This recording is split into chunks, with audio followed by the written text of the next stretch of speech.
Hello everyone, welcome back my YouTube channel due education club. I hope आप सभी ठीक होंगे और आप सभी अपनी अपनी स्टडी कर रहे होंगे। जैसे कि आप सभी को पता है आपके एग्ज़ाम स्टार्ट होने वाले हैं, तो आज की वीडियो बहुत इंपॉर्टेंट होने वाली है। अगर आप बीए प्रोग्राम सेमेस्टर 6 के स्टूडेंट हैं और आपके पास एजुकेशन की बुक है, और ये जो हमारी एजुकेशन होने वाली है, इस एजुकेशन का नाम है मीडिया इन एजुकेशन।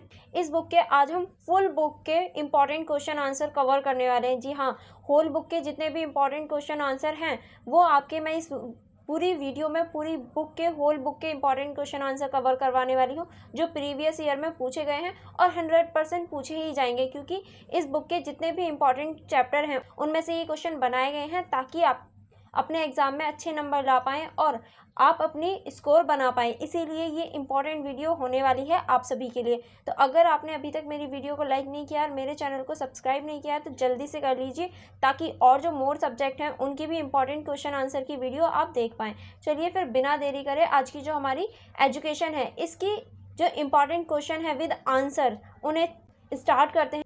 चलिए फिर स्टार्ट करते हैं आज की इस वीडियो को। जैसे कि आप सभी देख सकते हैं, हमारा जो सबसे पहला क्वेश्चन बन रहा है वो है समाचार क्या होता है और यह विश्वसनीय जानकारी देते हैं कैसे। यानी आपको इस क्वेश्चन में बताने हैं कि समाचार आखिर होता क्या है और ये विश्वसनीय जानकारी किस तरह से देता है।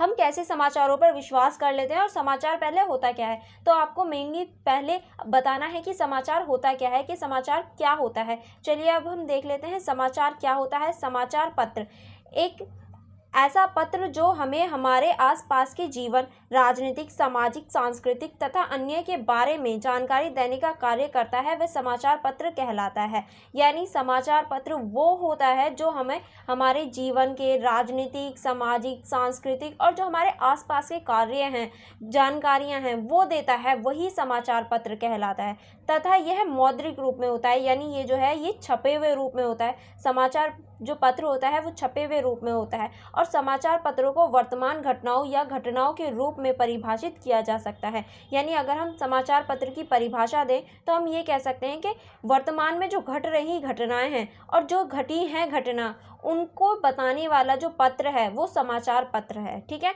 आई होप आपको समाचार पत्र की डेफिनेशन समझ में आ गई होगी। चलिए फिर आगे बढ़ते हैं। आगे है हमारा समाचार अक्सर किन बातों पर ध्यान केंद्रित करते हैं। यानी जो समाचार पत्र होते हैं या समाचार होते हैं वो किन बातों पर हमारा ध्यान केंद्रित करते हैं। अब हम उन्हें देखेंगे। पहला आप लिख सकते हैं अंतर्राष्ट्रीय संबंधों पर। जो समाचार पत्र होते हैं उसमें अंतर्राष्ट्रीय संबंधों को रखा जाता है कि हमारे देश के अंतर्राष्ट्रीय स्तर पर किस तरह के संबंध हैं, किस तरह से हम अंतर्राष्ट्रीय स्तर पर देख सकते हैं अपने देश को। इसी तरह से तो हम अंतर्राष्ट्रीय संबंधों को देखते हैं।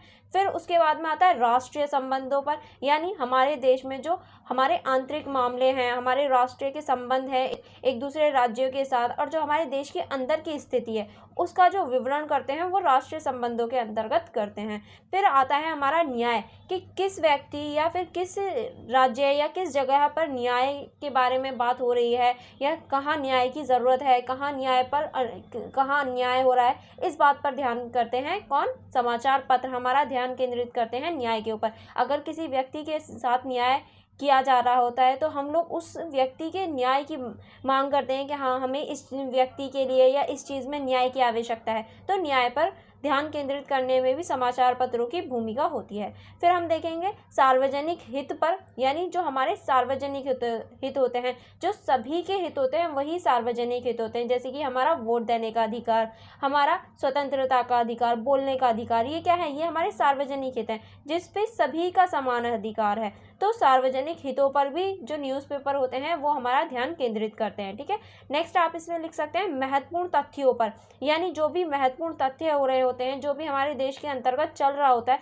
उन तथ्यों पर हमारा ध्यान केंद्रित करने का काम करते हैं न्यूज़पेपर। ठीक है, और फिर खेलों पर, यानी देखिए जैसे कि फुटबॉल हो गया, क्रिकेट हो गया, इन सभी की जानकारी भी तो समाचार पत्रों में दी जाती है।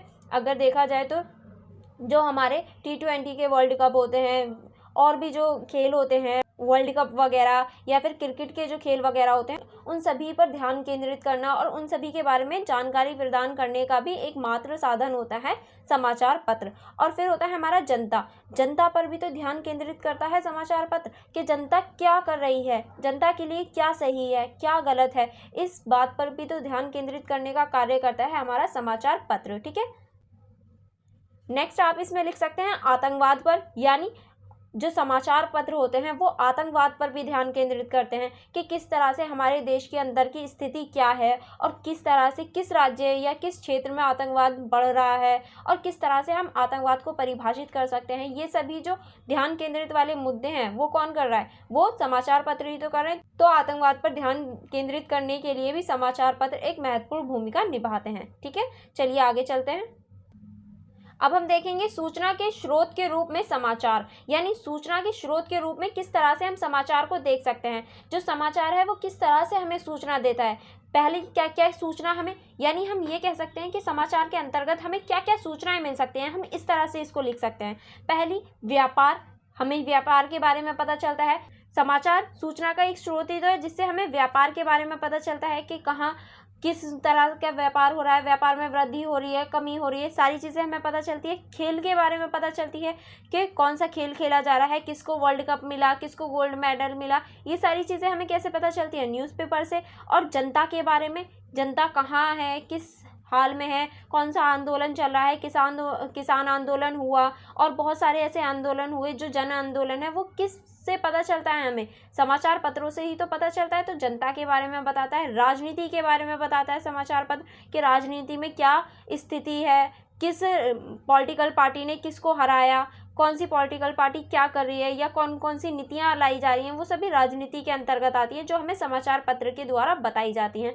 आर्थिक स्थिति आप लिख सकते हैं, हमारे देश की आर्थिक स्थिति कैसी है, किस राज्य की आर्थिक स्थिति सबसे अच्छी है, इस बात पर भी समाचार पत्र ध्यान केंद्रित करते हैं और ये हमें सूचना देते हैं। और देश की गतिविधियों के बारे में भी हमें सूचित करते हैं कि हमारे देश के अंतर्गत कौन कौन सी गतिविधियाँ चल रही हैं, या कोई कानून बन रहा है तो कौन सा कानून बन रहा है, उसमें क्या क्या नियम होंगे, ये सारी जो गतिविधियाँ होती हैं हमारे देश के अंदर की, उसकी भी सूचना कौन देते हैं, समाचार पत्र देते हैं। फिर देश के संबंध, जो हमारे देश के संबंध हैं वो किसके साथ बन रहे हैं, किसके साथ बिगड़ रहे हैं, इन सभी की सूचना भी कौन देते हैं, समाचार पत्र देते हैं। तो जो समाचार पत्र हैं वो सूचना प्रदान करने में एक महत्वपूर्ण भूमिका निभाते हैं सभी पहलुओं पर। ठीक है, चलिए आगे बढ़ते हैं।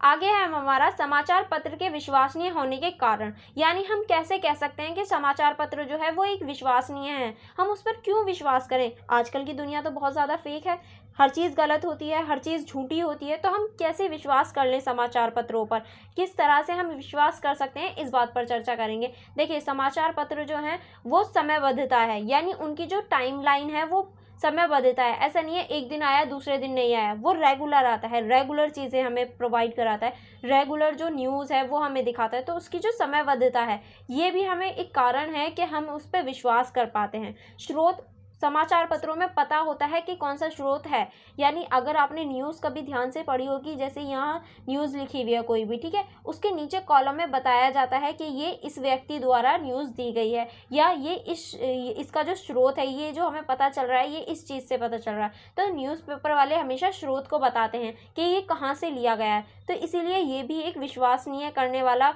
मुद्दा हो जाता है कि हाँ, हम समाचार पत्रों पर विश्वास कर सकते हैं। और दूसरा होता है निष्पक्षता। समाचार पत्रों में कभी भी किसी का पक्ष नहीं लिया जाता, वो निष्पक्ष होते हैं, इसीलिए भी हम उन पर विश्वास कर सकते हैं। और गहराई से जानकारी, समाचार पत्रों में गहराई से जानकारी दी जाती है, सारी चीज़ें डिटेल में बताई जाती हैं कि ऐसा हुआ था, ये घटनाक्रम पे ये हुआ, ये चीज़ें मिली, ऐसे ये बातें हुई थी, ये वकालत हुई, ये सारी चीज़ें हमें गहराई से बताई जाती हैं, इसीलिए भी हम समाचार पत्रों पर विश्वास कर सकते हैं। और पुरानी घटनाओं को जानने का साधन है, और यानी हम ये कह सकते हैं जो समाचार पत्र हैं वो पुरानी घटनाओं को जानने का भी साधन है। क्योंकि देखिए, कितनी भी पुरानी घटना क्यों ना हो, अगर हमें उसे जानना है तो हम समाचार पत्रों का यूज़ कर सकते हैं। जैसे कि अगर मैं कहूँ मुझे 1950 में जो हुए आंदोलन थे, या इंदिरा गांधी की सरकार के टाइम पे जो नीतियाँ लाई गई थी, या किस तरह से आपातकाल घोषित हुआ था, उस सभी के बारे में जानकारी लेनी है, तो वहाँ के जो न्यूज़पेपर हैं, उस टाइम के जो न्यूज़पेपर हैं वो मैं देख सकती हूँ, और उन्हें देखकर जो जानकारी है उसे इकट्ठा कर सकती हूँ। और न्यूज़पेपर हमें आसानी से सुलभ भी हो जाते हैं। न्यूज़पेपर, ऐसी बहुत सारी लाइब्रेरियाँ हैं जहाँ बहुत बहुत पुराने न्यूज़पेपर मिल जाते हैं, तो इसीलिए ये एक जानकारी का भी स्रोत हो जाते हैं, और इसीलिए ये विश्वास करने लायक हैं कि हाँ, हम इन पर विश्वास कर सकते हैं। ठीक है, चलिए आगे बढ़ते हैं।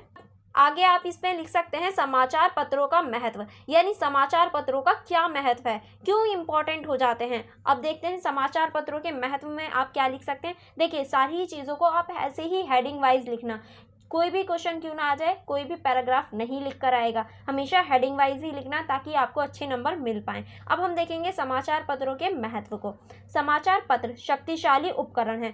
समाचार पत्र जो है एक शक्तिशाली उपकरण है। क्यों? क्योंकि इसमें हम देश के अंदर की, बाहर की और बहुत सारी जानकारी को एकत्रित करते हुए देख सकते हैं, एक साथ देख सकते हैं, और इसीलिए ये एक शक्तिशाली उपकरण के रूप में देखे जा सकते हैं। दुनिया के समाज से जोड़ने का काम करते हैं, यानी जो समाचार पत्र हैं वो दुनिया को समाज से जोड़ने का काम करते हैं, क्योंकि पूरी दुनिया एक समाज से जुड़ पाती है, किसकी वजह से? समाचार पत्रों की वजह से। नेक्स्ट आप इसमें लिख सकते हैं समाचार पत्र सबसे दूरस्थ क्षेत्रों में भी आसानी से उपलब्ध हैं, यानी कितनी कितनी दूरों तक हम देख सकते हैं समाचार पत्रों को भेजा जाता है। कहीं कहीं ऐसा है कि लाइट वगैरह नहीं है, इंटरनेट नहीं है, और वहाँ पर भी समाचार पत्रों को भेजा जाता है, समाचार पत्रों को पढ़ा जाता है। तो जो दूरस्थ क्षेत्र होते हैं वहाँ पर भी हम समाचार पत्रों को देख सकते हैं। ठीक है, नेक्स्ट पॉइंट आप इसमें लिख सकते हैं समाचार पत्र एक समाज पर सकारात्मक प्रभाव डालते हैं। देखिए, समाचार पत्र जो है वो किसी समाज पर जो सकारात्मक प्रभाव है उसको डालने में एक महत्वपूर्ण भूमिका निभाते हैं,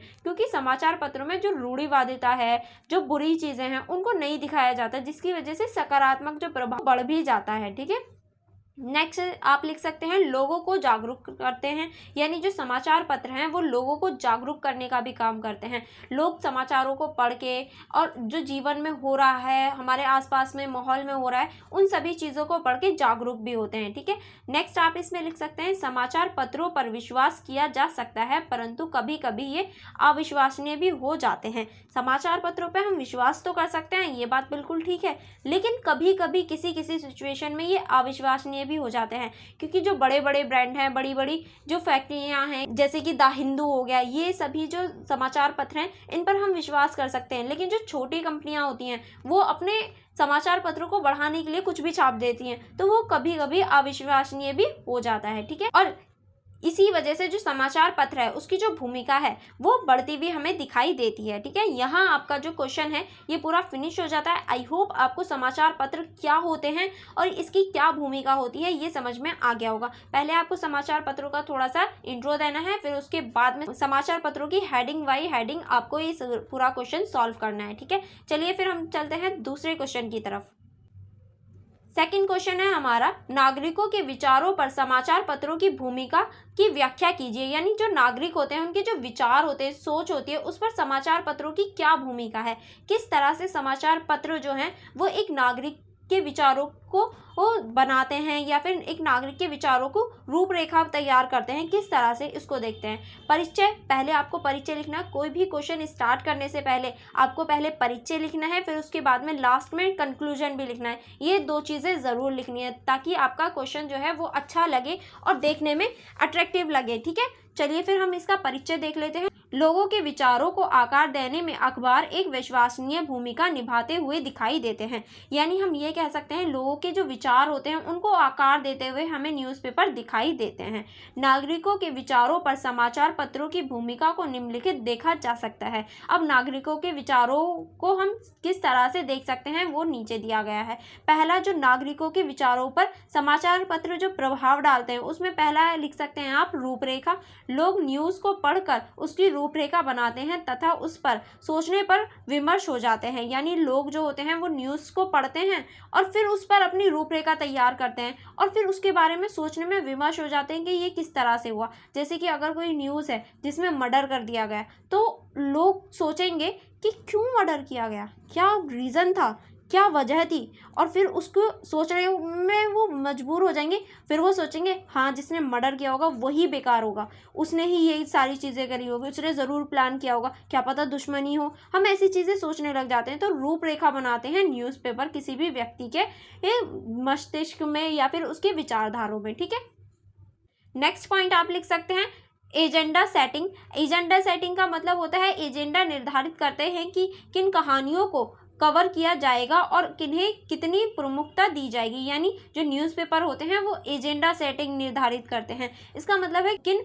न्यूज़ों को या किन कहानियों को ज़्यादा महत्व दिया जाएगा और किन्हें कम महत्व दिया जाएगा। जैसे कि आपके क्वेश्चन है, मैंने इंपॉर्टेंट वाले क्वेश्चन सबसे पहले लिए हैं और जो कम इंपॉर्टेंट है उन्हें बाद में लिए हैं, और जो बिल्कुल ही इंपॉर्टेंट नहीं थे उन्हें नहीं लिए। तो ये क्या है, ये एक एजेंडा है कि हाँ जो इंपॉर्टेंट है पहले वो कवर करेंगे, फिर उसके बाद में जो कम इंपॉर्टेंट है फिर उन्हें कवर करेंगे, और जो बहुत कम इंपॉर्टेंट है उन्हें कवर करने की ज़रूरत नहीं है क्योंकि वो पूछे ही नहीं जा रहे हैं। तो ये क्या है, ये एक एजेंडा निर्धारित होता है। इसी तरीके से न्यूज़पेपर भी एजेंडा निर्धारित करते हैं कि किस खबर को दिखाना है, कितनी देर दिखाना है और कब तक दिखाना है। ठीक है, फिर हम देखेंगे पूर्वग्रह। समाचार पत्र अपनी रिपोर्टिंग में या तो जानबूझकर या अनजाने में पक्षपाती हो सकते हैं। यदि कोई अखबार किसी मुद्दे पर लगातार एक विशेष रुख अपनाता है तो सूचना के लिए उस अखबार पर भरोसा करने वाले पाठक उसकी रुख को अपनाते हैं। यानी देखिए, जो न्यूज़पेपर वाले होते हैं या न्यूज़पेपर होता है वो कभी कभी हम ये नहीं कह सकते हाँ वो जानबूझकर, कभी कभी अनजाने में भी और कभी कभी जानबूझकर भी वो एक पक्ष का वो ले लेता है, पक्ष के साइड हो जाता है कि हाँ इसी मुद्दे को लेकर बैठना है, और वो उसी मुद्दे को बार बार रिपीट कर रहा होता है, जिसकी वजह से क्या होता है, जो व्यक्ति पढ़ने वाले होते हैं उनके दिमाग में उसको लेकर एक रूपरेखा तैयार हो जाती है और वो ना चाहकर भी उस मुद्दे के बारे में सोचने लगते हैं, उस मुद्दे के बारे में बात करने लगते हैं। ठीक है, नेक्स्ट आप इसमें लिख सकते हैं चयनात्मक रिपोर्टिंग, किन विचारों को दिखाया जाए, यानी ये चयन करना कि किन विचारों को दिखाया जाएगा और कब तक दिखाया जाएगा। तो इसमें चयनात्मक रिपोर्टिंग भी की जाती है। ठीक है, नेक्स्ट आप इसमें लिख सकते हैं भाषा, भावनात्मक भाषा का प्रयोग तथा आसान भाषा का प्रयोग। और जो न्यूज़पेपर वाले होते हैं वो हमेशा भावनात्मक भाषा का यूज़ करते हैं और सरल भाषा का प्रयोग करते हैं, ताकि सभी लोग उस भाषा को समझ पाएँ और अपने आप को कनेक्ट कर पाएँ उस व्यक्ति से जिसके साथ बुरा हो रहा है या जिसकी ही बारे में न्यूज़ है, ताकि आसानी से लोग समझ पाएँ, अपना अच्छा बुरा देख पाएँ। ठीक है, इसीलिए भाषा जो है वो भी एक इम्पॉर्टेंट रोल निभाती है। चलिए आगे चलते हैं।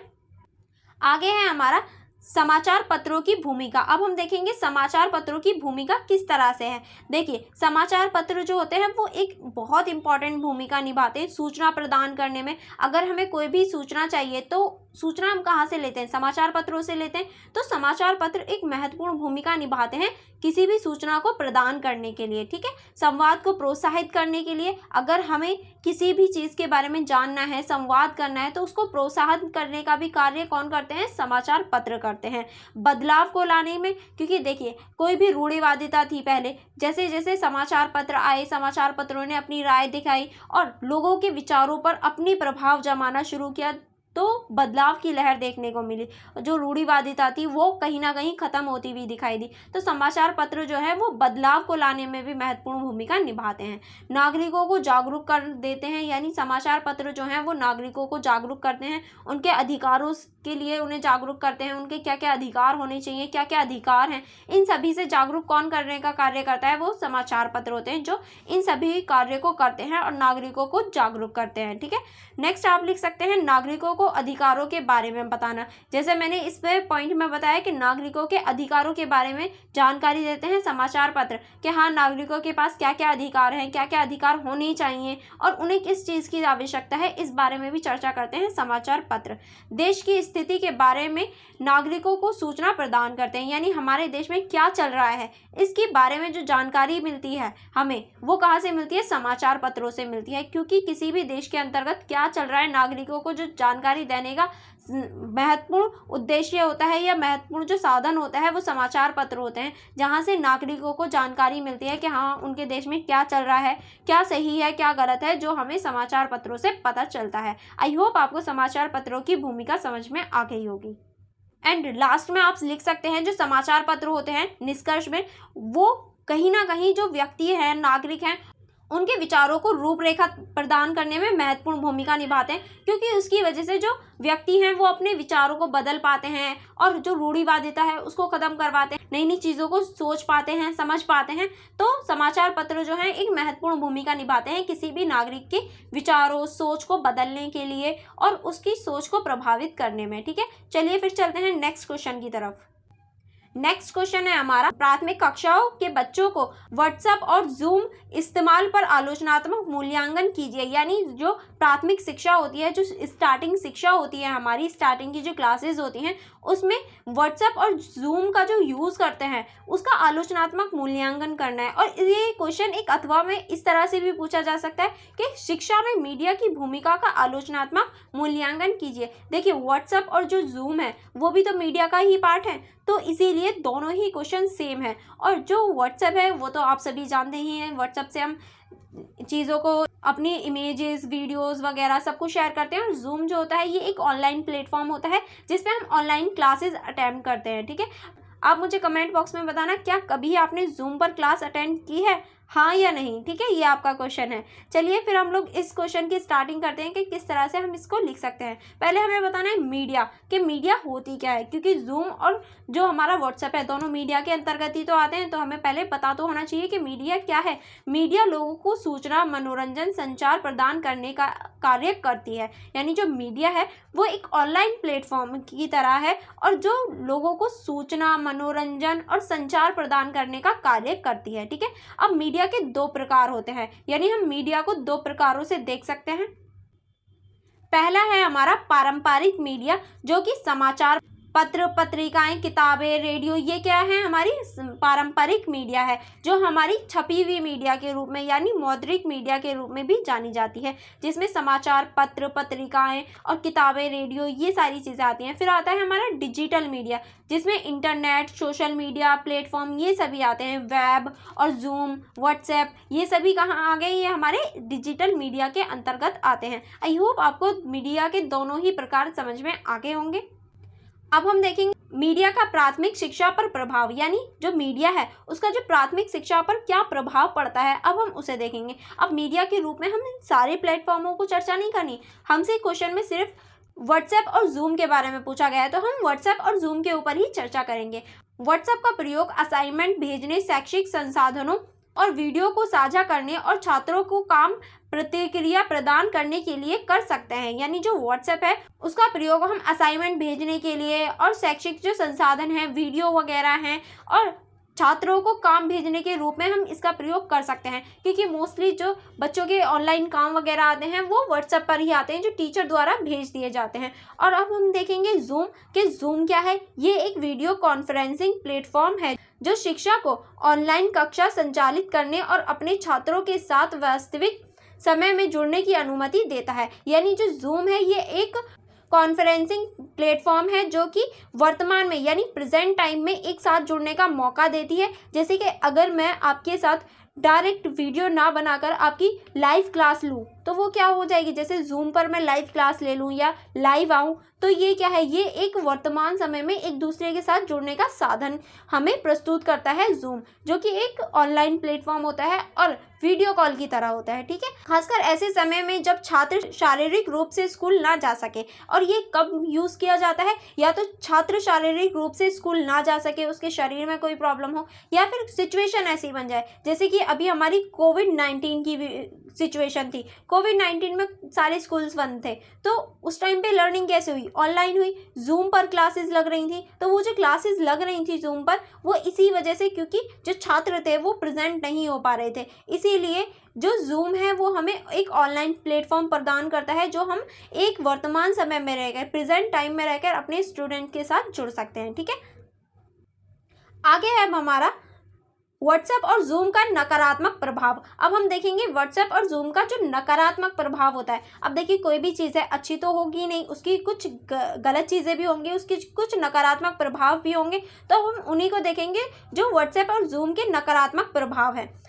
सीमित अंतःक्रियाशीलता, लंबे समय तक ध्यान देना चुनौतीपूर्ण होता है। उदाहरण के लिए बीच में बच्चे गेम खेलना प्रारंभ कर देते हैं। यानी देखिए, जो सीमित होता है, जो टाइम होता है वो सीमित होता है, लंबे समय तक एक कोई बच्चा ध्यान नहीं दे पाता। आपने भी ये देखा होगा, अगर 5-6 घंटे की एक वीडियो होती है तो हम उसे काट काट कर देखते हैं, या फिर 1 घंटे की देख ली, बाद में देख ली, फिर कुछ टाइम देखा, फिर छोड़ दिया। या फिर अगर छोटे बच्चों की बात करें तो अगर 2 घंटे की क्लास है ना, वो क्लास ऑन करके ना गेम खेलने लग जाते हैं। ऐसा बहुत सारे बच्चे करते हैं, पता नहीं आपने कभी किया है या नहीं किया है, तो बताना हो कि क्लास के बीच में वो लोग गेम खेलना शुरू कर देते हैं, क्योंकि लंबे टाइम तक एक साथ ध्यान केंद्रित करना बहुत ज़्यादा मुश्किल हो जाता है, फ़ोन की तरफ देखना बहुत ज़्यादा मुश्किल हो जाता है, और खासकर बच्चों के लिए। ठीक है, पहुंच की कमी होती है, इंटरनेट की पहुंच ना हो पाना। अब देखिए, हर किसी के पास तो इंटरनेट उपलब्ध नहीं है, या मैं ये कहूँ हर किसी के पास तो वाईफाई लगा हुआ नहीं है, या फिर हर किसी के पास तो फ़ोन नहीं है अब भी, तो इंटरनेट की पहुंच कम होती है या फिर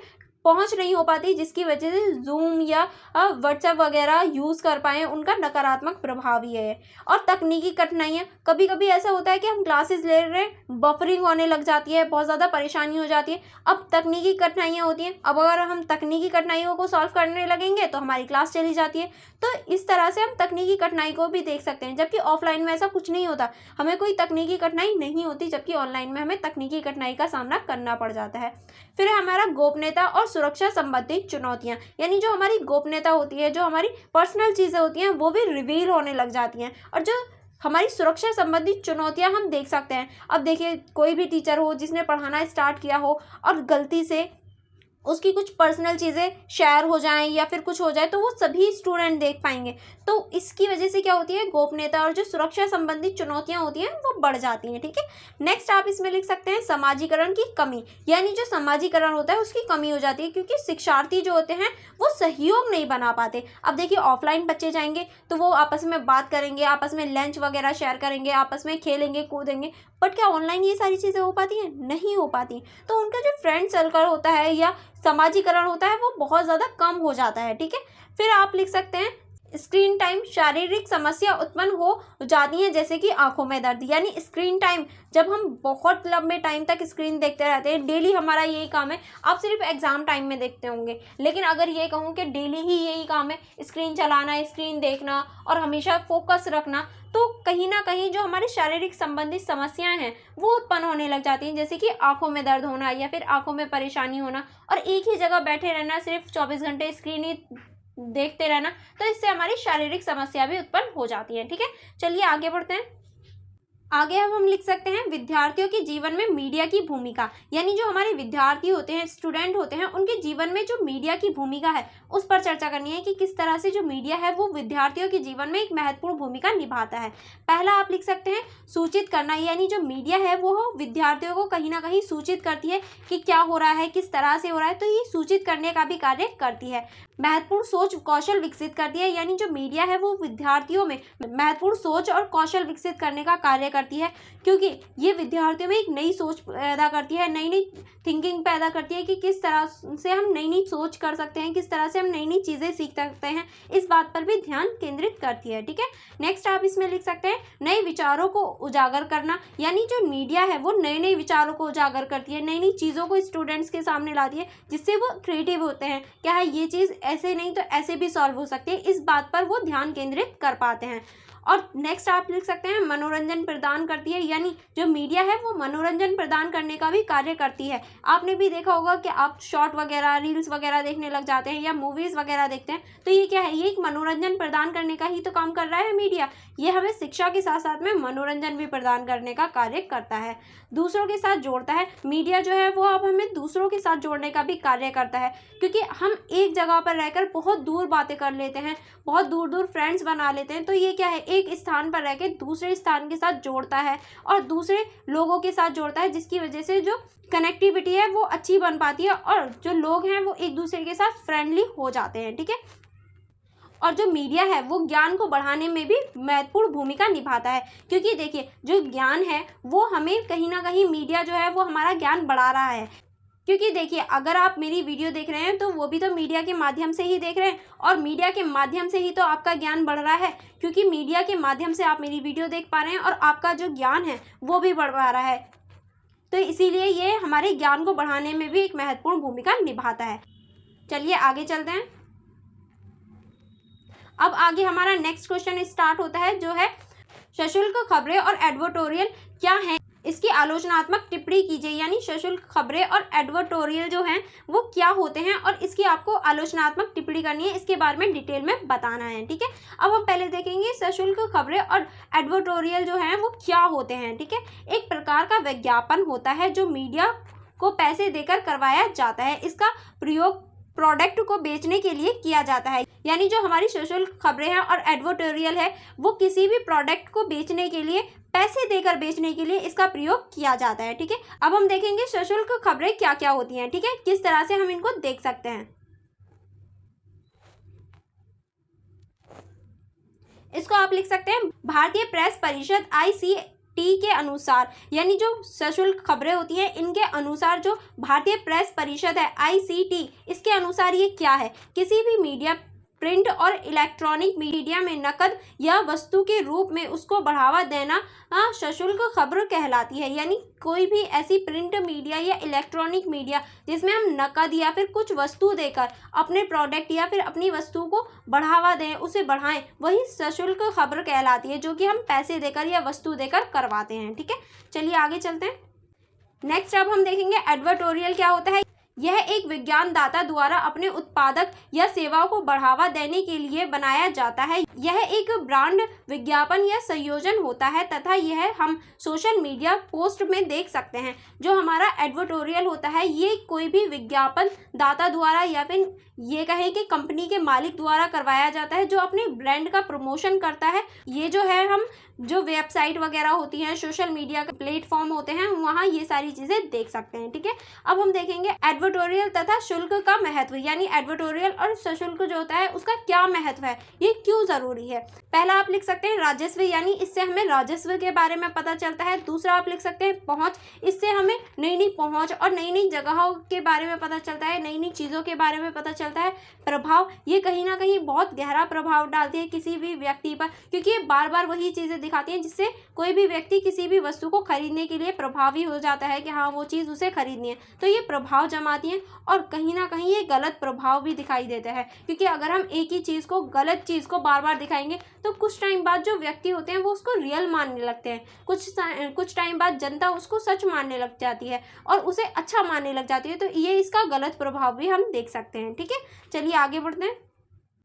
शुल्क खबरें तथा एडवर्टोरियल की बढ़ती प्रवृत्ति की आलोचना, यानी जो शुल्क खबरें हैं और जो एडवर्टोरियल है उसकी जो बढ़ती प्रवृत्ति है उसकी आलोचना करनी है। हमें किस तरह से उसकी आलोचना की जाती है इस बात पर ध्यान देंगे। पहली चीज, जो प्रोडक्ट वगैरह होते हैं वो दिखाए कुछ और जाते हैं और रियलिटी में वो कुछ और निकलते हैं, या रियलिटी में वो कुछ और होते हैं। तो धोखाधड़ी वाली चीज़ हम इसमें देख सकते हैं। सूचना को चुराना, यानी हम इसमें सूचना की चुराने वाली चीज़ें देख सकते हैं। जो सूचना होती है उसको चुरा लिया जाता है एडवर्टीजमेंट में या फिर शुल्क खबरों में। ठीक है, पारदर्शिता की कमी होती है, क्योंकि हम इसमें कोई भी चीज़ पारदर्शिता नहीं होती, कोई भी चीज़ डिटेल में नहीं बताई जाती, तो इसमें पारदर्शिता की कमी देख सकते हैं। और पैसों को लेकर झूठ भी बोला जाता है, यानी पैसे, कोई भी कंपनी पैसे दे देती है कि हाँ हमारा ये ऐड कर दो, चाहे वो उस चीज़ से रिलेटेड हो या ना हो, या हमारी हेल्थ अच्छी करने के लिए हो या ना हो, पर फिर भी झूठ बोल देते हैं। जैसे कि आपने ऐड भी देखा होगा पान मसाले का, वो रियली में हमारी हेल्थ को अच्छा नहीं करेगा, बट फिर भी जो बड़े बड़े सेलिब्रिटी हैं वो फिर भी इसका ऐड कर रहे हैं, वो पैसे लेकर कर रहे हैं। तो इसीलिए हम झूठ खबरें और धोखाधड़ी वाली चीज़ इसके अंतर्गत देख सकते हैं। ठीक है, चलिए आगे बढ़ते हैं।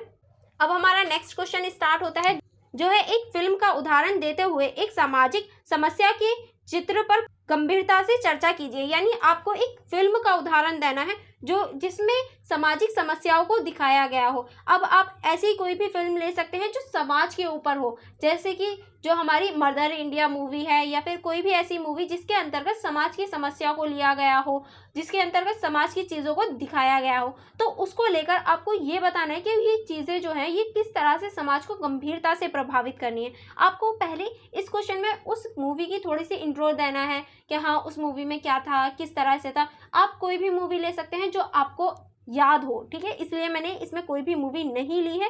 तो आपको जो भी मूवी याद हो आप उस मूवी का उदाहरण ले सकते हैं, क्योंकि इसमें पर्टिकुलर कोई भी मूवी नहीं ली गई है।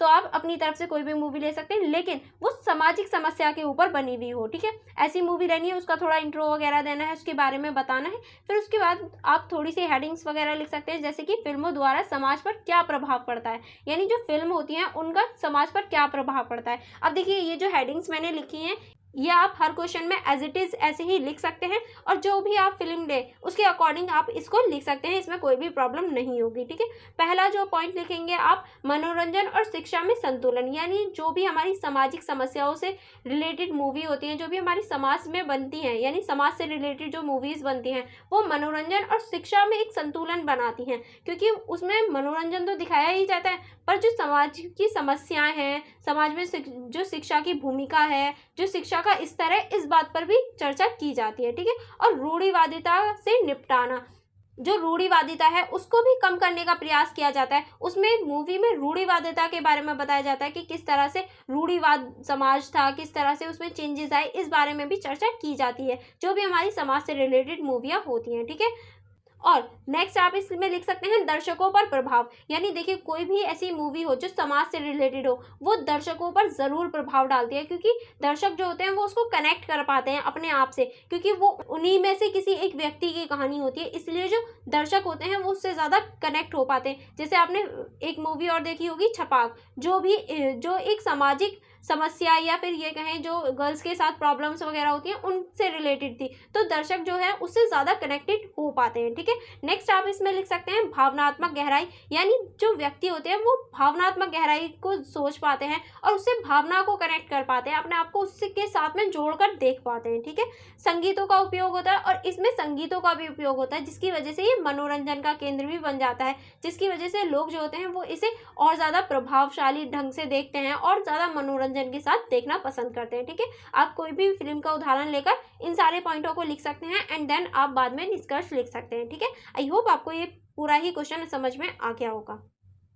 अब हमारा नेक्स्ट क्वेश्चन स्टार्ट होता है जो है, एक टेलीविजन धारावाहिक का उदाहरण लेकर चर्चा करें कि उनके लिए ऐतिहासिक घटनाओं और व्यक्तियों के चरित्रों में प्रामाणिकता बनाए रखना कितना मुश्किल है। यानी पहले हमने मूवी के उदाहरण के साथ देखा, अब हम टेलीविजन के धारावाहिक जो सीरियल वगैरह होते हैं उनके उदाहरण के साथ लेना है। यानी आप कोई भी सीरियल ले सकते हैं और फिर उसके आधार पर आपको बताना है जो ऐतिहासिक घटनाएं होती हैं, जो ऐतिहासिक रिलेटेड सीरियल होते हैं और उनमें जो रोल निभाते हैं, उनका जो करेक्टर वो रोल प्ले करते हैं, वो उनके लिए कितना कठिन हो जाता है, कितनी मुश्किल होती है, ये बात आपको बतानी है। ठीक है, आप इसमें कोई भी सीरियल वगैरह ले सकते हैं जो इतिहास से रिलेटेड हो, जैसे कि हमारी महाभारत होगी, कृष्णा हो गया जो एक नाटक होता है, और जोधा अकबर हो गया जो कि एक ऐतिहासिक नाटक है। इन सभी में से जो आपको सही लगे आप उसको ले सकते हैं और उसके बारे में थोड़ा इंट्रो देना है कि किस तरह से ये धारावाहिक नाटक होते हैं और ये इतिहास को जानने में इनकी क्या क्या कठिनाइयाँ होती हैं। अब हम इनको देख लेते हैं कि ये क्या क्या कठिनाइयाँ पैदा करते हैं। पहले आपको थोड़ा सा इंट्रो लिखना है। ठीक है, इसमें ऐतिहासिक घटनाओं और व्यक्तियों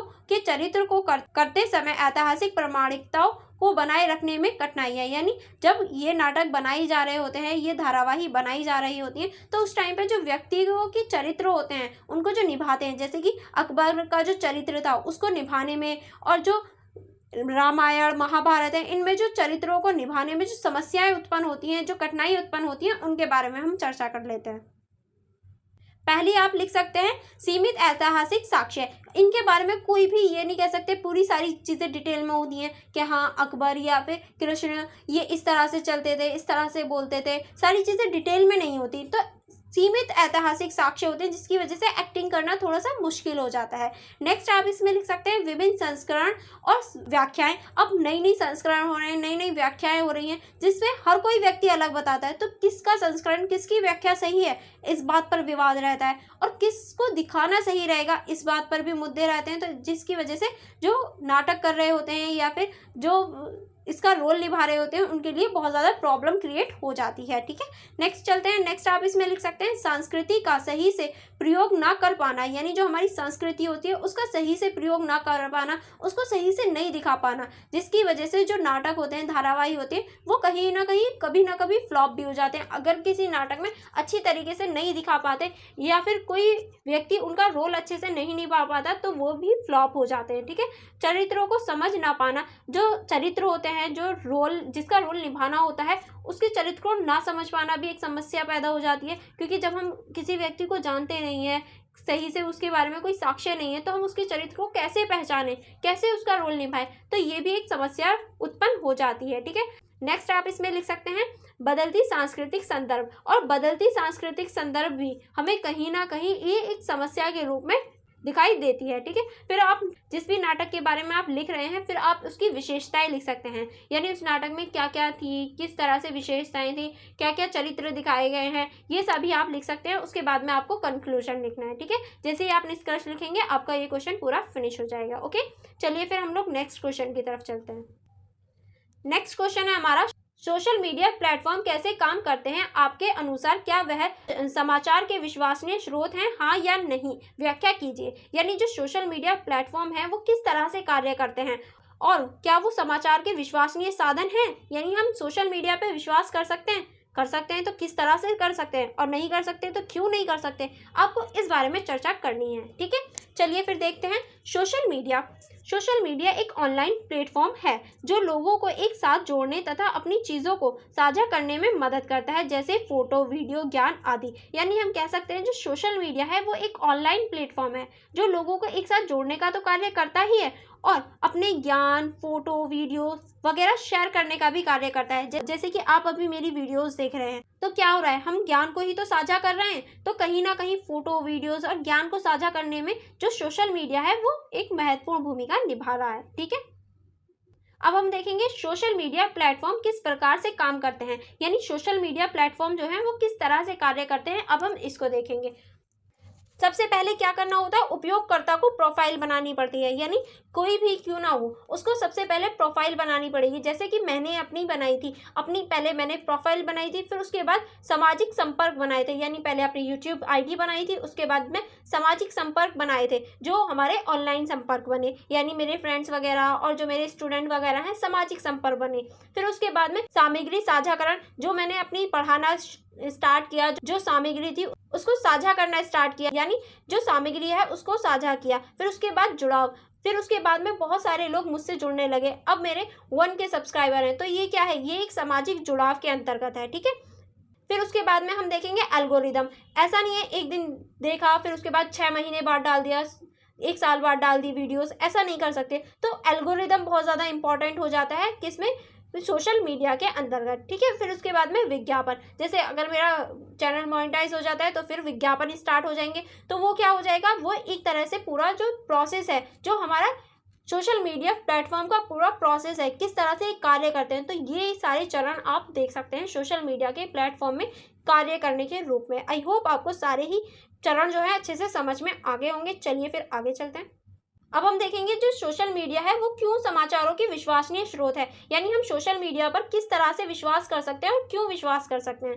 पहला आप लिख सकते हैं स्रोतों की जांच, यानी हम ये कह सकते हैं जो सोशल मीडिया पे चीज़ें होती हैं वो स्रोतों की जांच करने के बाद होती है। बस कुछ चैनल्स को छोड़ के हम कुछ चैनल्स को नहीं गिन सकते, पर जो पॉपुलर वगैरह होते हैं चैनल, जो अच्छे चैनल होते हैं, वो ऐसा नहीं है आपको कुछ भी दे दें, नहीं, वो पहले तथ्य की जांच करते हैं, 3-4 जगह सर्च करते हैं, फिर उसके बाद में आपको प्रोवाइड करवाते हैं। जैसे कि मैंने ये क्वेश्चन पहले खुद पढ़े, फिर उसके बाद में सर्च किए, फिर आपकी बुक पढ़ी, उसके बाद में मैं आपके सामने ला रही हूँ। तो जो स्रोत हैं उसकी जाँच होती है। ठीक है, उसके बाद में जानकारी की पुष्टि, यानी जो जानकारी दी जा रही है उसकी पुष्टि की जाती है कि वो कहाँ से जानकारी ली जा रही है। जैसे कि अगर मैं अपने नोट्स की पुष्टि करूं तो ये आपकी बुक में से ली गए हैं, जो आपकी SOL की बुक है वहां से ये चीज़ ली गई है, तो ये जानकारी की पुष्टि की जाती है। ठीक है, फिर उसके बाद में आप लिख सकते हैं सनसनीखेज सुर्खियां। जो सनसनीखेज सुर्खियां होती हैं उनके बारे में भी हमें सोशल मीडिया पर पता चलता है। जो सनसनीखेज हैं, जो सुर्खियां चल रही होती हैं, उसके बारे में भी हमें सोशल मीडिया पर पता चल जाता है, इसीलिए ये विश्वसनीय स्रोत भी बन जाता है। और फिर आप नेक्स्ट लिख सकते हैं, नेक्स्ट आप इसमें लिख सकते हैं दृष्टिकोणों की विविधता, यानी देखिए कोई भी पॉइंट क्यों ना हो उसमें ऐसा नहीं है सभी दृष्टिकोण समान हो, अलग अलग लोगों के अलग अलग दृष्टिकोण होते हैं, इसलिए दृष्टिकोणों की विविधता भी हम सोशल मीडिया पर देख सकते हैं। ठीक है, चलिए आगे बढ़ते हैं। आगे आप लिख सकते हैं सोशल मीडिया क्यों संचार के विश्वसनीय स्रोत नहीं है।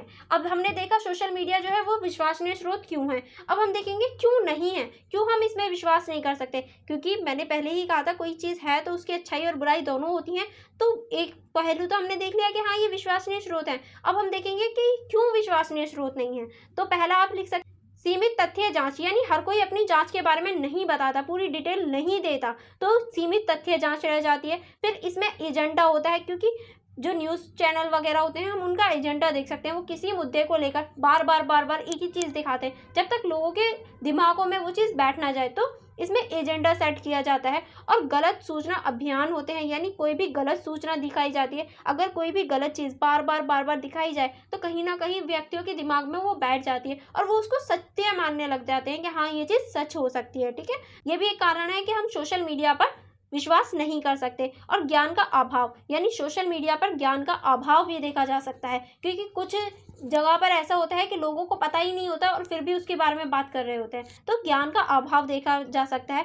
और एल्गोरिदम का प्रयोग, एक ही चीज़ को बार बार दिखाया जाता है ताकि लोगों पर विश्वास कराया जा सके, यानी एल्गोरिदम का प्रयोग किया जाता है, एक ही चीज़ को बार बार रिपीट किया जाता है ताकि जो लोग हैं वो उस पर विश्वास कर लें, चाहे वो सही हो गलत हो, लोगों की धारणा ऐसी बन जाए। तो इसीलिए भी सोशल मीडिया पर हम विश्वास नहीं कर सकते। ठीक है, चलिए आगे बढ़ते हैं।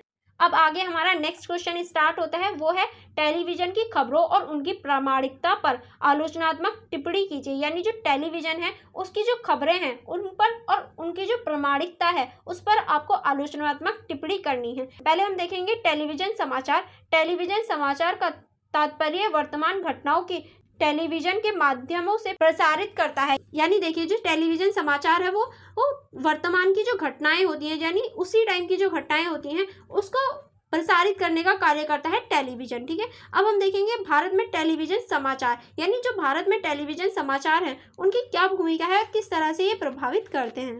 पहला पॉइंट आप लिख सकते हैं, भारत में टेलीविजन समाचार जनसंचार का एक महत्वपूर्ण माध्यम है और पूरे देश में व्यापक रूप से उपयोग किया जाता है। यानी जो टेलीविजन समाचार है वो जनसंचार का एक महत्वपूर्ण साधन है और ये पूरे ही देश में व्यापक रूप से उपयोग किया जाता है। पूरे ही देश में जो टेलीविजन समाचार हैं वो देखे जाते हैं और हर किसी के घर में टेलीविजन देखा जा सकता है, तो ये एक व्यापक रूप हम लोग देख सकते हैं। ठीक है, चलिए आगे बढ़ते हैं।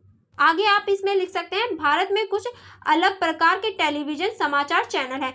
अब भारत में अलग अलग प्रकार के टेलीविजन समाचार चैनल भी हैं, जैसे कि राष्ट्रीय, क्षेत्रीय और स्थायी समाचार चैनल। यानी हम ये कह सकते हैं भारत में जो टेलीविजन समाचार हैं उनको कई भागों में बांटा गया है। पहला राष्ट्रीय, फिर दूसरा क्षेत्रीय, तीसरा स्थानीय समाचार चैनलों में, और उसमें से कुछ एबीपी न्यूज़ और न्यूज़ 18 ये सभी ऐसे ही चैनल हैं। ठीक है, नेक्स्ट आप इसमें लिख सकते हैं, भारत में टेलीविजन समाचार राजनीतिक, व्यापार, मनोरंजन, खेल और सामाजिक मुद्दे हैं। यानी जो भारत में टेलीविजन समाचार हैं उनके जो मुद्दे हैं वो राजनीतिक है, व्यापार है, मनोरंजन है, खेल है, इन सभी के बारे में तो हमें टेलीविजन से समाचार हैं वो जागरूकता देते हैं कि हमारे देश में राजनीति में क्या चल रहा है, व्यापार में क्या चल रहा है, मनोरंजन करवाते हैं और खेल में क्या चल रहा है, कौन जीता कौन हारा, ये सभी टेलीविजन के माध्यम से ही तो हमें पता चलता है। ठीक है, नेक्स्ट आप इसमें लिख सकते हैं, भारत में टेलीविजन समाचार लाइव रिपोर्टिंग और ब्रेकिंग न्यूज़ इवेंट्स की कवरेज का उपयोग होता है। यानी भारत में जो टेलीविजन समाचार हैं उसमें लाइव रिपोर्टिंग और ब्रेकिंग न्यूज़ और जो हमारे इवेंट्स होते हैं वो करवाए जाते हैं ताकि लोगों को लाइव चीज़ें भी दिखाई जा सके, यानी वर्तमान समय की ही चीज़ें दिखाई जा सकें, जो घटित हो रहा है उसको एक ही टाइम पे दिखाया जा सके, उसका एक ही टाइम पे प्रसारण किया जा सके, तो लाइव चीज़ें भी की जाती हैं। ठीक है, आई होप आपको अभी तक ये सारी चीज़ें समझ में आ गई होंगी। चलिए फिर आगे नेक्स्ट पॉइंट देखते हैं। नेक्स्ट पॉइंट आप इसमें लिख सकते हैं, भारतीय टेलीविजन समाचार की प्रामाणिकता या आलोचना। यानी अब हम देखें भारतीय टेलीविजन समाचार जो है उसकी प्रामाणिकता या आलोचनाओं को किस तरह से देख सकते हैं। चलिए देखते हैं, भारतीय समाचार टेलीविजन की प्रामाणिकता कई वर्षों से बहस का विषय बन रही है। यानी भारतीय जो समाचार है उसकी जो प्रामाणिकता है वो कई वर्षों से बहस का विषय है कि वो सही है या गलत है। अभी तक इसमें कोई भी हम निष्कर्ष नहीं निकाल पाए हैं। नेक्स्ट आप इसमें लिख सकते हैं, पैसे देकर समाचार चलाए जाते हैं। यानी हम टेलीविजन पर ये चीज़ देख सकते हैं कि पैसे देकर समाचार चलाए जाते हैं, चाहे वो सही हो गलत हो, पैसे दिए और समाचार चल रहे हैं और वो कहीं ना कहीं जो व्यक्ति है, जो समाज है, उसको प्रभावित करते हुए दिखाई देते हैं। ठीक है, नेक्स्ट आप इसमें लिख सकते हैं, निष्पक्षता नहीं होती है और इसमें जो पारदर्शिता है, निष्कर्ष है, वो भी नहीं देखा जा सकता। ठीक है, एंड नेक्स्ट आप इसमें लिख सकते हैं आज समाचारों पर विश्वास करना मुश्किल हो गया है। और इन सभी मुद्दों को देखकर हम कह सकते हैं कि आज समाचारों पर विश्वास करना मुश्किल है। क्या न्यूज़ सही है, क्या चीज़ गलत है, ये पता करना बहुत ज़्यादा मुश्किल हो जाता है, क्योंकि पता ही नहीं चलता कि न्यूज़ पेड है या नहीं है। ये जो न्यूज़ चल रही है ये पेड करके चल रही है, यानी पैसे देकर चल रही है, गलत है, सही है, इस बारे में हम कोई भी ये निष्कर्ष नहीं निकाल सकते। ठीक है, चलिए आगे बढ़ते हैं।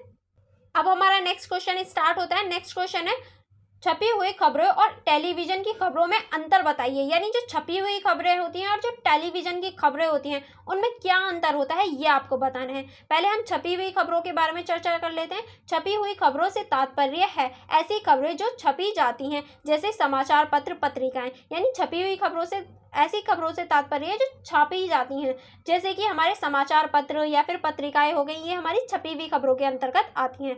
टेलीविजन ऐसी खबरें जो दिखाई जाती हैं या सुनाई जाती हैं, वह सभी टेलीविजन की खबरें होती हैं जिसमें कि सोशल मीडिया शामिल होता है। यानी ऐसी खबरें जिसमें हम सुनते हैं, देखते हैं, वो सारी खबरें जो होती हैं वो हमारी टेलीविजन की खबरें होती हैं। जैसे कि हम सोशल मीडिया को देख सकते हैं, यूट्यूब वगैरह होता है, ये भी हमारा टेलीविजन की खबरों में आ जाता है, क्योंकि आप इसको देख सकते हैं, सुन सकते हैं। ठीक है, आई होप आपको ये समझ में आ गया होगा। चलिए फिर हम इसके अंतर को देख लेते हैं, यानी इसके अब हम डिफरेंस को देख लेते हैं, इसमें क्या क्या अंतर होता है। अब हम देखेंगे अंतरों को। छपी हुई खबरें और टेलीविजन की खबरों में अंतर, यानी अब हम देखने वाले हैं जो छपी हुई खबरें होती हैं और जो टेलीविजन की खबरें होती हैं उनमें क्या क्या अंतर होते हैं। पहले हम देख लेते हैं छपी हुई खबरें, फिर हम देखेंगे टेलीविजन की खबरें। प्रिंट समाचार दृष्टि व लिखित दोनों के रूपों में प्रस्तुत होता है। यानी जो हमारी छपी हुई खबरें होती हैं वो प्रिंट में और लिखित में दोनों ही रूपों में हम इसे देख सकते हैं। और जो टेलीविजन की होती हैं वो टेलीविजन समाचार श्रवण और दृश्य दोनों स्वरूपों में देखी जा सकती हैं। यानी जो छपी हुई हैं वो प्रिंट में और लिखित में देखी जा सकती है, और जो टेलीविजन है वो श्रवण और दृश्य में देखी जा सकती है। ठीक है, नेक्स्ट इसमें अंतर होता है टेलीविजन समाचार की तुलना में प्रिंट समाचारों के निर्माण में अधिक समय लग सकता है। यानी जो टेलीविजन की खबरें होती हैं उसके अकॉर्डिंग जो हमारा प्रिंट होता है उसमें ज़्यादा टाइम लगता है, क्योंकि पहले सूचनाओं को इकट्ठा करना, फिर उन पर शोध करना, फिर उसके बाद में उनको प्रिंट करना, फिर अगले दिन उन्हें देना, तो इसमें ज़्यादा टाइम लग जाता है। लेकिन जो टेलीविज़न की खबरें होती हैं, टेलीविज़न समाचार को लाइव प्रसारित किया जा सकता है और रिकॉर्ड भी किया जा सकता है, और हम हैंड टू हैंड जो टेलीविज़न की चीज़ें होती हैं उन्हें दिखा सकते हैं, उन्हें लाइव प्रसारित कर सकते हैं। पर प्रिंट में ऐसा नहीं होता, पहले हमें उसे छापना होता है, फिर अगले दिन हम उसे कहीं ना कहीं भेज सकते हैं, क्योंकि प्रिंट में भी तो टाइम लगता है। लेकिन टेलीविज़न में हम उसे लाइव प्रसारित कर सकते हैं या फिर रिकॉर्ड करके रख सकते हैं। जैसे कि ये वीडियो है, मैं अभी आपके लिए रिकॉर्ड कर रही हूँ और कल मैं आपको शेयर कर दूंगी, तो ये क्या है, ये एक टेलीविज़न का माध्यम हो सकता है। ठीक है, नेक्स्ट आप इसमें लिख सकते हैं विषय को अधिक विस्तार और गहराई से कराया जा सकता है। यानी लिखित में विषय को अधिक गहराई और विस्तार से समझाया जा सकता है, लेकिन इसमें जो होता है इसमें सीमित समय होता है। अब देखिए कोई भी वीडियो उसमें सीमित समय होगा, पर अगर मैं न्यूज़पेपर लिखकर आपको दूँ या फिर कोई नोट आपको लिख कर दूँ, मैं बहुत सारा लिख कर दे सकती हूँ। अब वो आपके ऊपर डिपेंड करता है, आप उसे 1 घंटे में पढ़ो, 4 घंटे में पढ़ो, 5 घंटे में पढ़ो, तो वो चीज़ क्या हो जाता है, जो वो टाइम होता है, इसमें टाइम की लिमिट नहीं होती, इसमें टाइम की लिमिट होती है। ठीक है, नेक्स्ट आप इसमें लिख सकते हैं इसका क्षेत्र सीमित होता है। यानी जो हमारी खबरें वगैरह होती हैं, जो छपी हुई खबरें होती हैं, उनका क्षेत्र सीमित होता है, क्योंकि वो हर जगह तक नहीं जा पाती। और जो हमारी टेलीविज़न की खबरें होती हैं, इनका क्षेत्र जो होता है वो असीमित होता है, इनका क्षेत्र कोई भी सीमित नहीं होता, क्योंकि आजकल देखिए सभी के पास फ़ोन है, हर क्षेत्र में फ़ोन है। तो जो टेलीविज़न की खबरें हैं और जो मोबाइल की खबरें हैं, हर किसी के घर में आपको टेलीविज़न देखने को मिलेगा, तो इसकी जो सीमितता होती है वो कहीं ना कहीं ख़त्म हो जाती है। ठीक है, नेक्स्ट अंतर आप लिख सकते हैं प्रिंट समाचार टेक्स्ट और छवियों तक सीमित है। यानी जो प्रिंट समाचार है वो टेक्स्ट और छवियों तक ही सीमित है, और जबकि जो टेलीविज़न है, टेलीविज़न समाचार लाइव रिपोर्टिंग दृश्य का प्रयोग किया जाता है, और जो हमारे टेलीविज़न समाचार है उसमें लाइव रिपोर्टिंग और दृश्य भी देखे जा सकते हैं। तो ये हमारे मुख्य अंतर हैं, जो हमारे छपी हुई खबरें और जो टेलीविज़न की खबरें होती हैं उनमें मुख्य अंतर यही हैं। आई होप आपको सारे ही अंतर समझ में आ गए होंगे। अगर आपको कोई डाउट हो या किसी भी क्वेश्चन में अभी तक आपको समझ में नहीं आया हो, तो आप मुझसे कमेंट बॉक्स में पूछ लेना, मैं ज़रूर ही आपको रिप्लाई दूंगी। एंड वन मोर थिंग, अगर आपने अभी तक लाइक नहीं किया है तो जल्दी से लाइक कर दीजिए, एंड मेरे चैनल को सब्सक्राइब करना भी मत भूलना। ओके, चलिए फिर आगे बढ़ते हैं। अब हमारा नेक्स्ट क्वेश्चन है इंटरनेट के प्रयोग पर टिप्पणी कीजिए। यानी जो हमारा इंटरनेट है, इसके जो प्रयोग है, इस पर आपको टिप्पणी करनी है, इसके प्रयोग के बारे में आपको बताना है। इंटरनेट इंटरनेट ने हमारे द्वारा सूचना तक पहुंचने और साझा करने के तरीकों में क्रांति ला दी है। आज वेब पर लगभग हर काल्पनिक विषय पर भारी मात्रा में जानकारी उपलब्ध है। ज्ञान ने नई चीज़ों को सीखने और अनुसंधान और खेलों के नए अवसर पैदा किए हैं। यानी अब हम कह सकते हैं जो वो इंटरनेट है उसने हमारी जो सोच है उसमें एक क्रांति ला दी है, क्योंकि अब हम ऐसी ऐसी चीज़ों को सोच पाते हैं जिनकी कभी कल्पना भी नहीं की जा सकती थी, और वो सारी चीज़ें वेब पर, वेबसाइटों पर उपलब्ध हैं। हम वो सारी चीज़ें कर पाते हैं, वो सारी चीज़ें देख पाते हैं। और कहीं ना कहीं इसने जो खेल हैं, जो हमारे संसाधन हैं, जो हमारी सीखने की एबिलिटी है, उसमें एक क्रांति के रूप में ला दी है इंटरनेट ने, क्योंकि अब हर व्यक्ति इंटरनेट के माध्यम से नई नई चीज़ें सीखता है, नई नई क्रिएटिविटी करता है। कैसे पॉसिबल है? इंटरनेट की वजह से पॉसिबल है। अब हम देखेंगे वेब पर उपलब्ध जानकारी एक वरदान, यानी जो हमारी वेबसाइट वगैरह होती है उन पर जो उपलब्ध जानकारी होती है वो एक वरदान है। किस तरह से वो वरदान है, अब हम इस पर चर्चा करेंगे। किस तरह से, चलिए देख लेते हैं। पहला, आसान पहुंच। वेब पर बहुत आसान पहुंच होती है। अगर हमें कुछ नहीं पता, डायरेक्ट हम फ़ोन निकालेंगे और सर्च कर लेंगे। ये बहुत आसान पहुंच है कि हाँ, हमने एक टॉपिक लिया, उसको सर्च किया और हमें पता चल गया। अगर हमें वही चीज़ बुक में देखनी है तो हमें सारे पेजेस खोलने पड़ेंगे, सारी चीज़ों को देखना पड़ेगा कि हाँ वो चीज़ कहाँ लिखी है, पर वेबसाइट पे ऐसा नहीं होता। तो ये एक आसान पहुंच होती है जिसकी वजह से इंटरनेट ने बहुत ज़्यादा स्पीड प्रदान करी है और समय पर उपलब्ध होती है।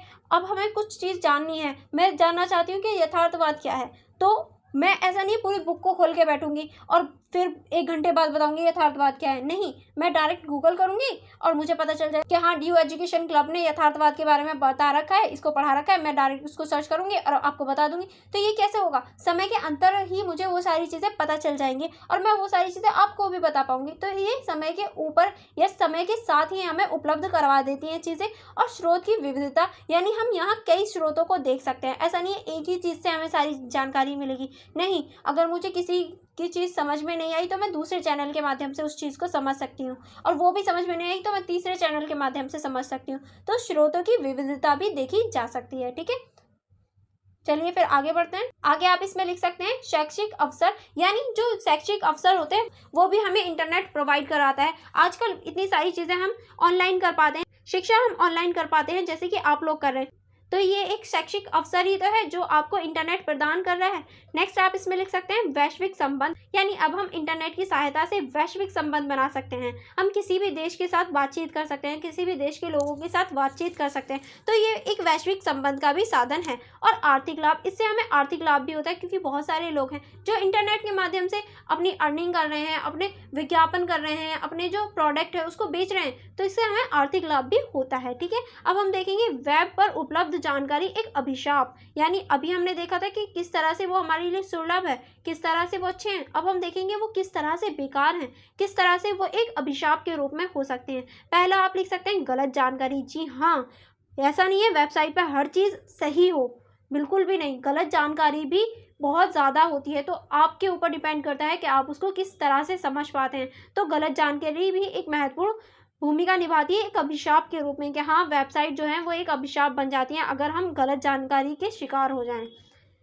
नेक्स्ट आप इसमें लिख सकते हैं एक चीज़ को बार बार दिखाना, यानी एक ही प्रोडक्ट को बार बार दिखाया जाता है। अगर आप भी ये चीज़ नोटिस करेंगे, अगर आप किसी प्रोडक्ट के बारे में सर्च करते हैं तो वो हर जगह आपको प्रोडक्ट दिखाया जाएगा, चाहे आप गूगल पर देख लो, इंस्टा पर देख लो, यूट्यूब पर देख लो, हर जगह फिर उस प्रोडक्ट के ऐड आपके सामने लाए जाएंगे ताकि आप उस प्रोडक्ट को खरीद लें। तो वो बार बार ही एक चीज़ को दिखाया जाता है। नेक्स्ट आप इसमें लिख सकते हैं गोपनीयता संबंधित चिंताएं।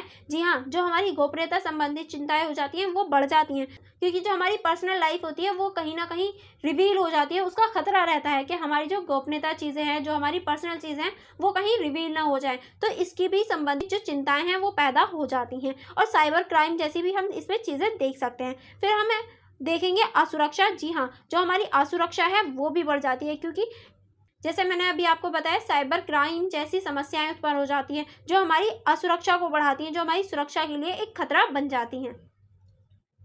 और ये इस क्वेश्चन के साथ आपकी जो होल बुक के इंपॉर्टेंट क्वेश्चन थे वो पूरे फिनिश हो जाते हैं। आई होप आपको पूरी ही बुक के जो इंपॉर्टेंट क्वेश्चन हैं वो समझ में आ गए होंगे, जो रिपीटेड हैं और आपके एग्जाम में आने की पॉसिबिलिटी सबसे ज़्यादा है। अगर आपने अभी तक मेरे वीडियो को लाइक नहीं किया और अपने फ्रेंड्स के साथ शेयर नहीं किया है तो जल्दी से कर लीजिए। एंड फॉर मोर कनेक्टिविटी आप मेरे टेलीग्राम ग्रुप के साथ जुड़ सकते हैं, आप मेरी इंस्टाग्राम आईडी को चेकआउट कर सकते हैं, आप मेरे फेसबुक पेज के साथ जुड़ सकते हैं। और अगर आप चाहें और या फिर अगर आपको कोई भी डाउट हो तो आप मुझसे कमेंट बॉक्स में भी पूछ सकते हैं, मैं ज़रूर रिप्लाई दूंगी। चलिए फिर मिलते हैं नेक्स्ट वीडियो में नेक्स्ट इंपॉर्टेंट क्वेश्चन के साथ। Thank you for watching everyone.